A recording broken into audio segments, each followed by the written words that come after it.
Hello everybody, how's it going? This is LTM here. I'm about to go leave and go watch Bullet Train. Now, I am bringing the gang with me. We're going to go watch Bullet Train at Cinemark. I'm about to leave. So, just so you guys know, I've been wanting to see this film for a while. And I've seen the trailer, and it looked pretty stupid but fun at the same time. But that's probably because it has the same director who also worked on Deadpool 2. He was the co-director of John Wick, the first one. He worked on Atomic Blonde and Hobbs and Shaw. So we may get ourselves a fun little action comedy. So hoping this film is good. Just so you guys know, I'm doing an editorial. I'm going to try to do editorials every Thursday, Friday, either on Thursday or Fridays. Just want to let that out. So here's what I'm going to do. I'm going to go to Cinemark, go watch Bullet Train, and then once I come back home, I will give you all my thoughts. This is LTM signing out. I'll see you guys in a little bit.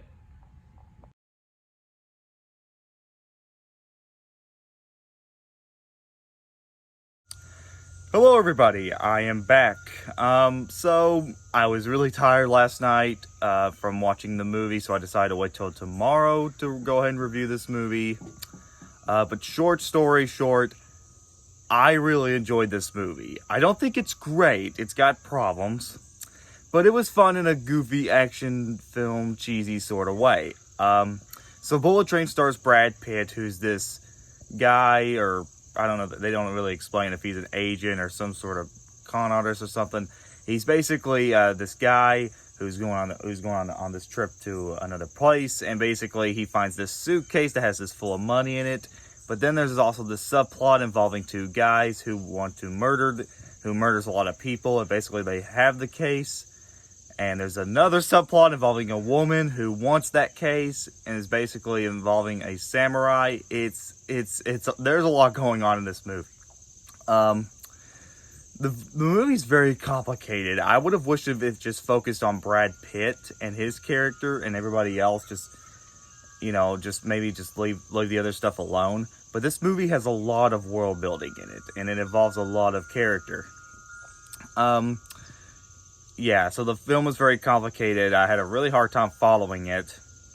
And the movie can be a little derivative at times. Like, it kind of thinks it knows, it's nothing really that, the stuff that you see is really nothing that new. But to be fair, at least they tried to do something different. The good stuff. Sorry, I'm just tired. What was I saying? Oh yeah. So the movie has some really fun action scenes. I was actually really liking the action a lot, and really got me really invested. There are some really funny moments in this movie. I don't think I've ever laughed so much in a movie in my life in a while. It was really funny.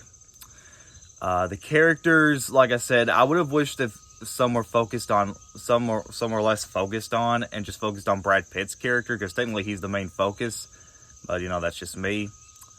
I really like the soundtrack. It's got such a Deadpool vibe to it, which that makes sense because the director also worked on Deadpool 2. I actually some of the dialogue may be cheesy in some parts, and I did like most of the acting from it, and most of the cast did such a good job. There are some good cameos though from Channing Tatum and Ryan Reynolds, which makes sense because this is the director of Deadpool 2. I really enjoyed some of the acting. If it wasn't for the story, this could have been like one of the best films of the year, because like I said, I was really hooked. I didn't know where it was going to go, despite how complicated the story was, and I just had a really fun time with it. I don't think it's like the best film of the year or anything, but it's definitely one of the better ones I've seen. So, overall, guys, I really enjoyed this movie. Do I recommend it for everyone? Probably not. But if you like movies like Pulp Fiction, Akira, or obviously I'm going to keep saying this, the Deadpool movies, you're going to really like this film. Now, I know originally this movie was supposed to be released in July, but because of I'm guessing because two reasons. One, because of COVID, obviously. People are still paranoid about that. And because of the controversy involving the film, which you can look that up yourselves, the movie got delayed to August, so I guess I could kind of understand that.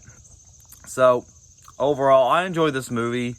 I don't recommend it for everyone, but if you want to give it a chance, I say go check it out. It's still out in theaters right now. So, there's that. Overall score, I give it a 7 out of 10. It's not great. Could have been a little bit better, but I had a blast with it, to be honest. So, alright guys, that's Bullet Train. Just want to give you guys a little bit of an update. I've been doing these editorials recently, and I'm going to say it again. Every Thursday, maybe Friday, one or the other, I'll try to upload editorial videos. If not, then that would also mean either I'm too busy or too tired, or I'm just still working on the project. So, just want to let that out before I go. Anyways, this is LTM signing out, and I'll see you guys next time.